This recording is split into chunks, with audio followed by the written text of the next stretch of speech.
Hey guys, I'm going to show you how to turn off ChatGPT Memory. So go to chatgpt.com and sign in to your account. Now, once signed in, on the bottom left corner, click your profile. Then from here, go to Settings.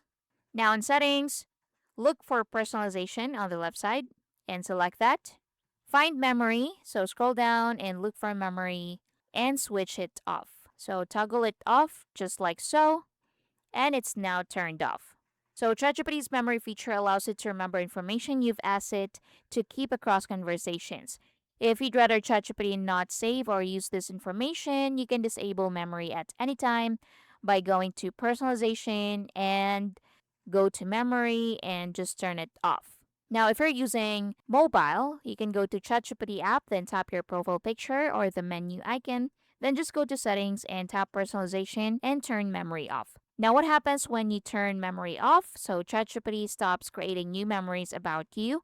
Existing saved memories are not automatically deleted. ChatGPT can still use information from the current conversation while you're chatting, and previously saved memories remain stored unless you remove them.